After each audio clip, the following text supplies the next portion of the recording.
So welcome to the stage, Russ. Thank you, Miranda, and thanks for creating all that energy in this room. That was really awesome. So I often speak to Google clients about the critical importance of building a great mobile experience and how to begin doing it. And for much of this year, I've begun these conversations with a bit of a thought experiment. I asked the audience to think of their favorite restaurant. Now, I don't think I've met with any of you this year. If I have, maybe you can bear with me, play along. But try it. Picture your favorite restaurant. Got it? So now imagine if every time you walked into this favorite restaurant of yours, the person who greeted you at the door was an absolute jerk. I mean, not only did they not get you your table, they said like really negative things. They said they didn't like your shirt, your haircut. I grant you, it's a bit of a ridiculous conceit, but imagine it. How would that make you feel? Got it? So I think we do the same thing every time we deliver a disappointing landing page experience to our users. Whether it's slow, whether the user can't find what they want, they're not happy. And developers, product owners, designers, we do this sort of all the time.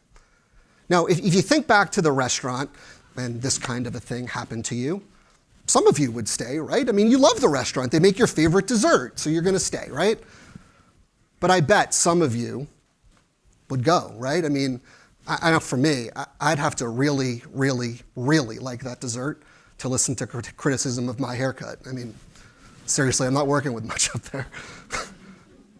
Similarly, on the web, some of your customers would stay if faced with a disappointing experience. I mean, maybe they love your product. You make the most comfortable t-shirts.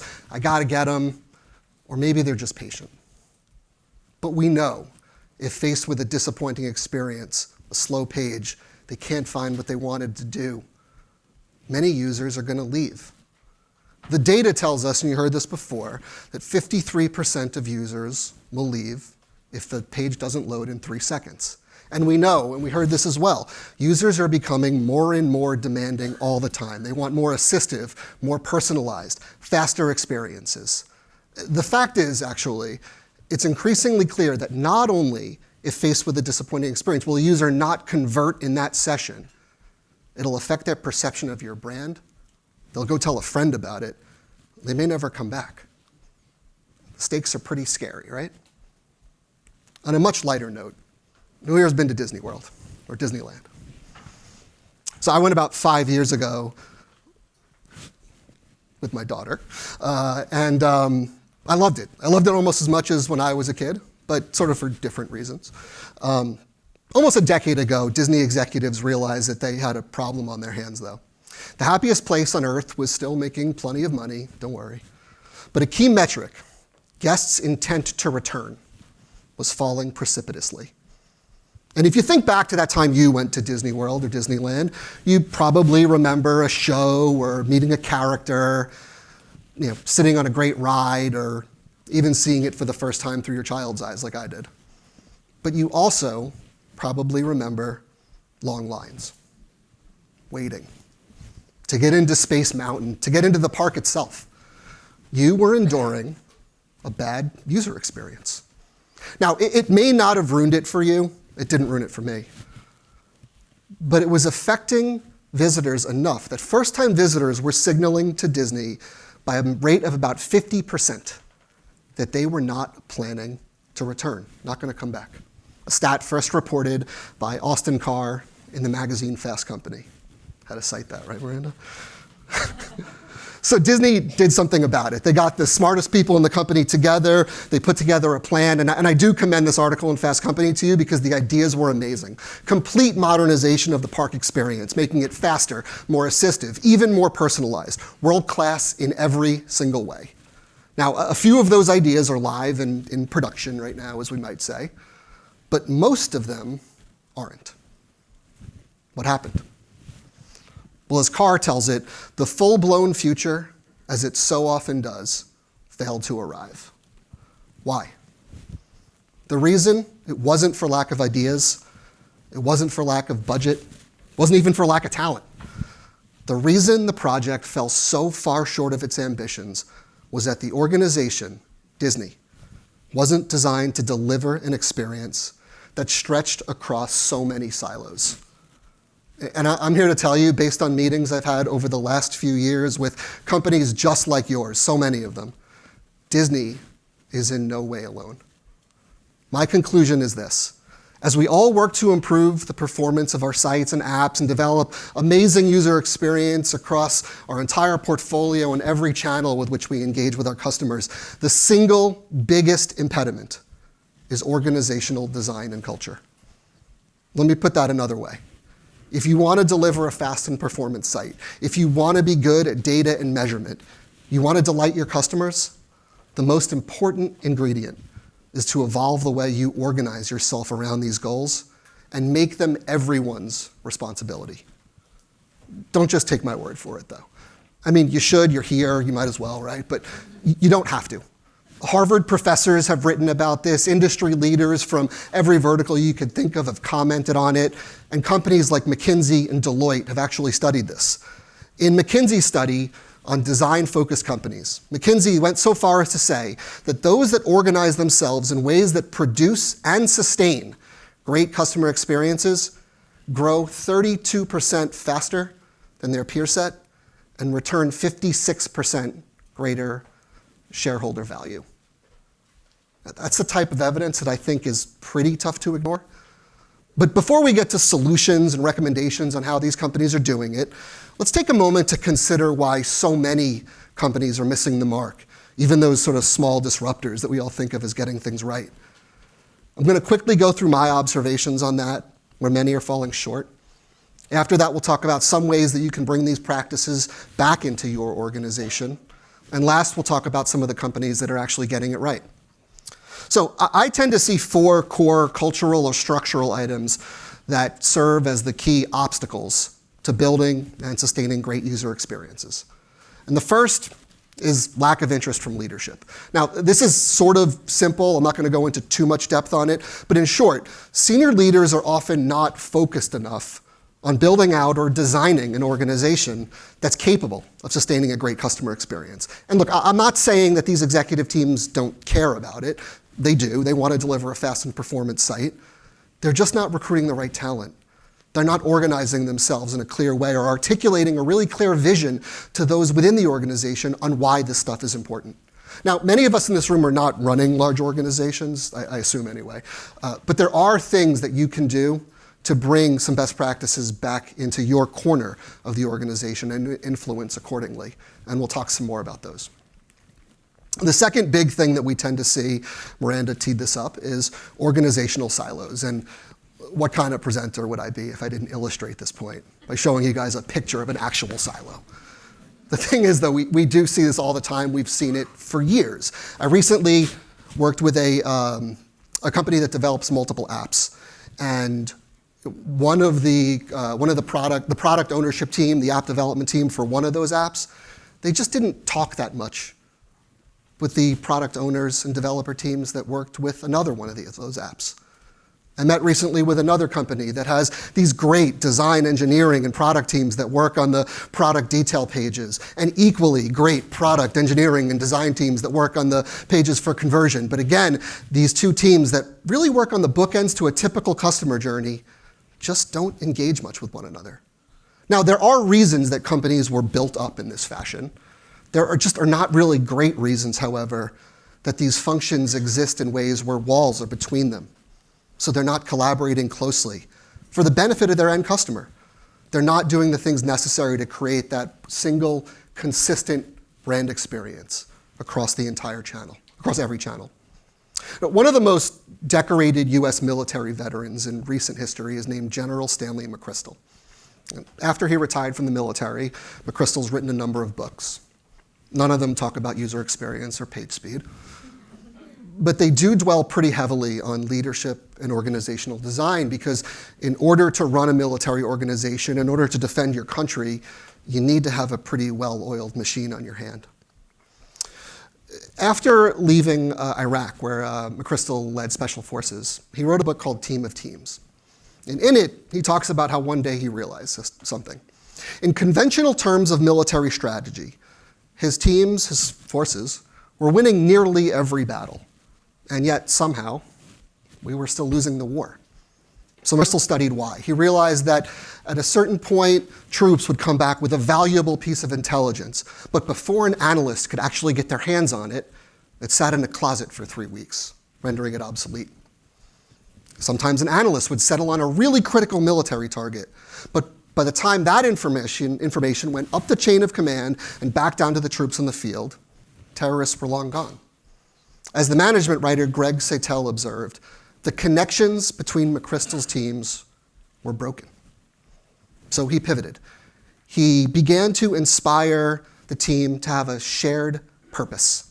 He decided that the teams could no longer be a bunch of set chess pieces on a board and needed to be an interconnected network to reflect the complexity of the battlefield. He tried to develop in them a shared consciousness.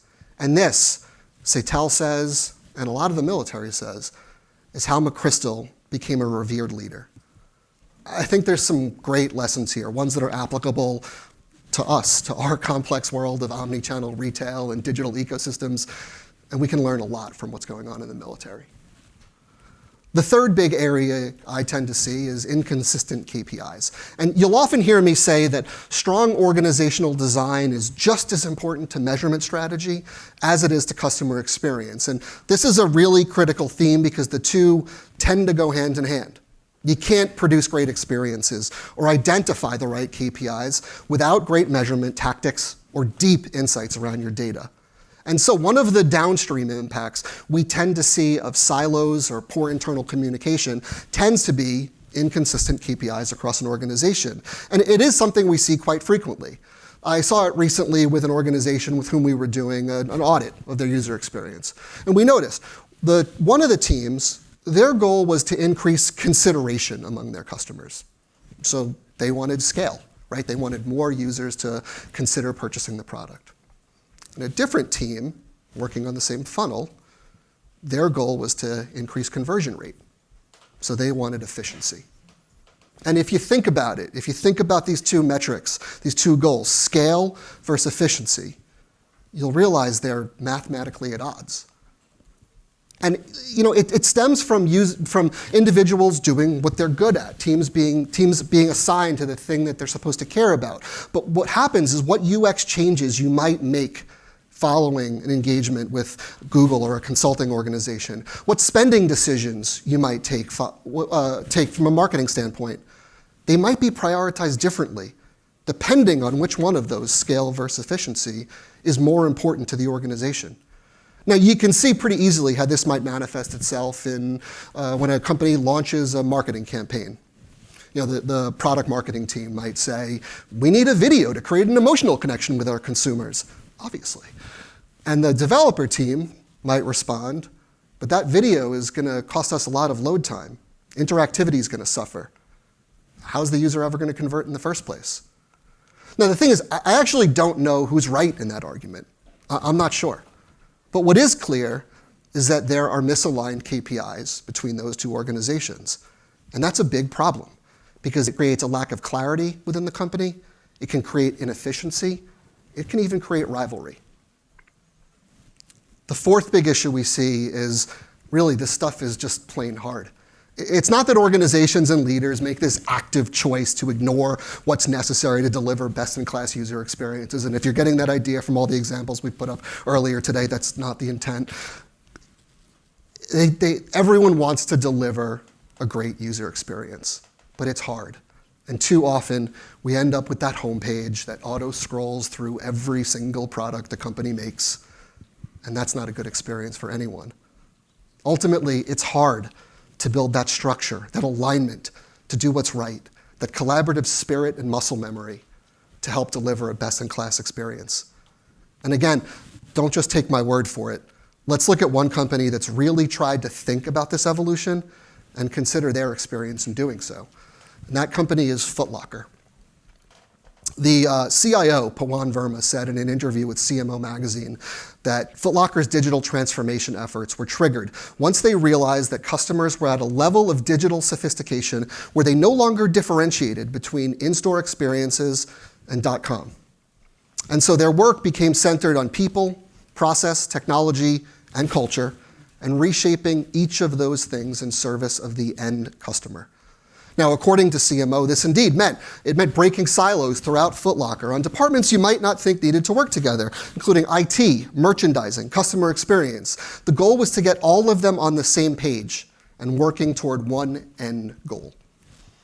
Believe it or not, Verma says, changing a technology, changing a paradigm around marketing, this is the much easier part of digital transformation.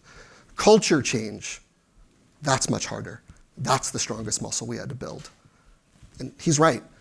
Big changes when it comes to culture, when it comes to process, when it comes to people, they're always hard. The data says it's worth it though, right? So let's dive a bit deeper, better understand what experts are saying are the biggest success factors for design-focused companies. Now, remember, I mentioned McKinsey's study earlier called The Business Value of Design. It's pretty seminal in this space. I would encourage you to read through it. And remember, the companies that embrace these principles, the ones I'm about to show you, are more likely to generate shareholder value and faster revenue growth. You guys ready for the secret sauce? So there's 5 things, and you can see they correspond pretty closely to those 4 issues that I outlined as my observations on why companies are missing the mark. Now, we talked briefly about leadership commitment, and I'm going to close with 2 examples about why that's just so important. You'll also note the role of leaders woven throughout a bunch of the tactical recommendations I mentioned. For the other 4 items, analytical leadership, silos, joint responsibility, and continuous iteration, I want to divide them into 2 groups that you'll see fit neatly together. First, let's talk about analytical leadership and continuous iteration. McKinsey found that the best companies have a rigorous testing culture. They try things out frequently. They try the right things out frequently, I guess, if I'm learning from Luke. They learn from their mistakes. They listen to their users. And you can see why then analytical leadership would become critical. You can only be good at testing if you're good at measurement. But I think analytical leadership goes kind of beyond that. I think it means rigor. It also means investing in platforms for shared insight. Take that company I mentioned before that produces multiple apps. The app teams for one of the app, the developer and product owner for that one app, didn't talk with the developer and product owner for the other app. And as a result, the apps didn't communicate well with each other either. And you can say that's about silos, because it is. But it's also about analytical leadership, because these apps didn't share the same measurement platform. And that limits these teams' ability to be rigorous around the entire portfolio. It limits their ability to create a consistent brand experience for a consumer that may just use more than one of that company's app. Analytical leadership means being able to derive insights around the entire customer journey in a way that is agnostic about where it begins and where it ends. Teams need to have the data necessary to be able to share with one another what's important. This last point is sometimes called democratizing data, a phrase that I think has gained some popularity recently. And it's a topic that came up in a recent study Google conducted with Deloitte on retail transformation. And Deloitte interviewed a whole host of retailers, large and small, omni-channel, pure play, old, new, all over the globe. And they came up with a set of 5 principles that tend to inform what is best in class when it comes to retail transformation and using data to achieve that. Now, I've already said, I think you heard me say it, that you have to understand customer data in order to deliver a great customer experience. Fortunately, Deloitte agreed with me on this one. And for them, analytical leadership meant 2 things.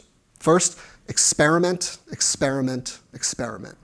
Reward those that are curious, those that want to test and iterate, and aim to build the culture and technology platforms necessary to do all of that. Next, as I said, democratize your data.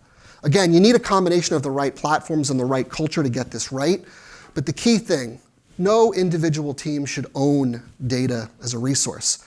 Each team that has to make decisions, all of you essentially, should have access to the right data to draw the insights, conclusions, and incentives necessary to run their corner of the business.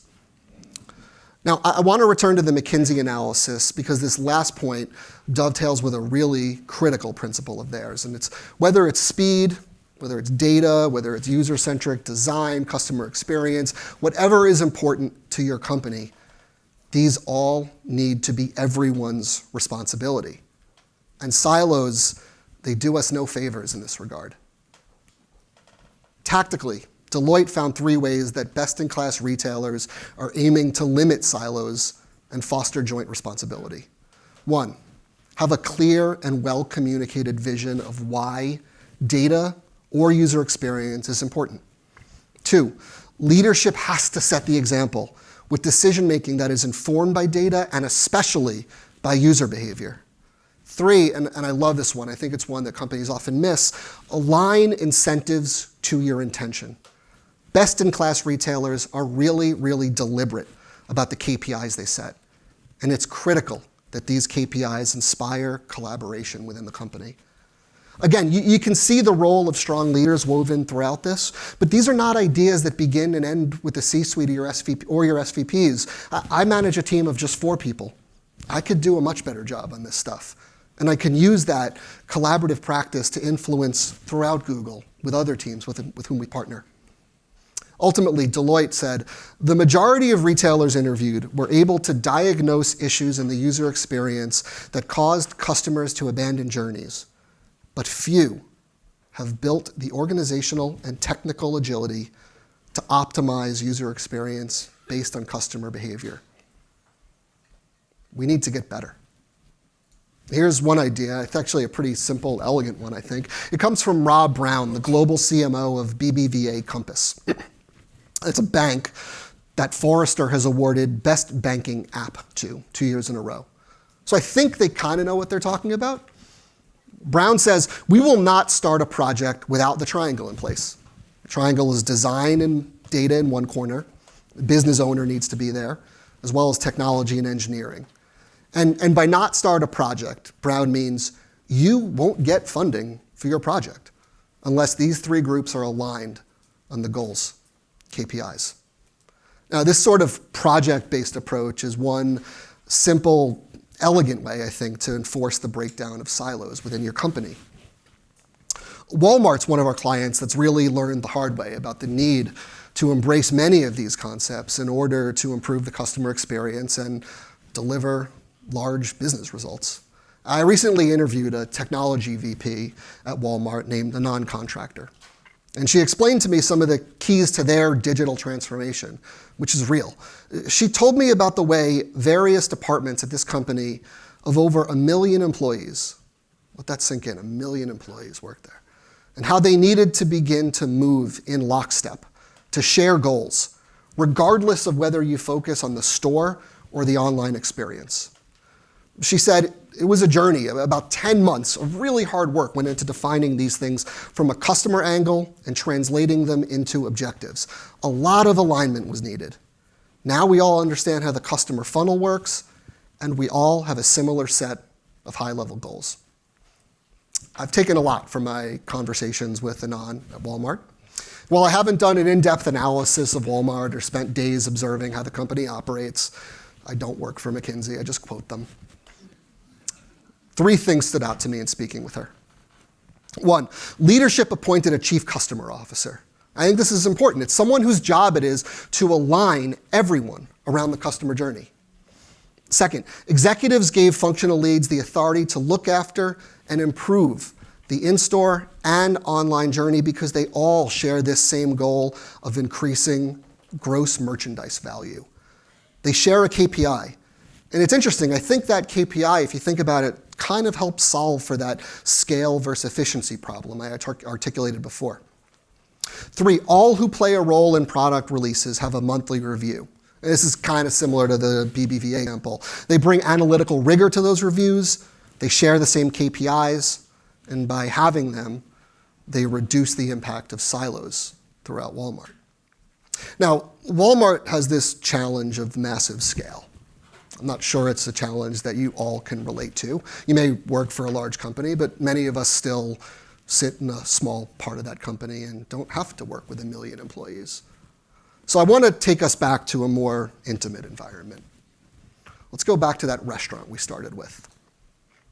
Now, if you owned that restaurant and you found that the person who greeted customers at the door routinely greeted them with a whole host of negativity that angered the customer base, you'd fire the guy, right? I mean, at minimum, you'd have a really clear and transparent conversation about the type of experience you were trying to deliver at your restaurant, right?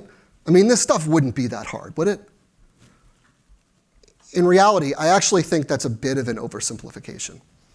And I want to use a real-world example to actually prove this point to you. For me, Danny Meyer's Union Square Hospitality Group in New York is the best one. Now, I'm kind of a big food guy, hence the start with a restaurant example, and to close, a focus on someone who I think is one of the, I'm not the only one that thinks this, people say is one of the best restaurateurs around. Meyer's the founder of Shake Shack, a company you guys probably know.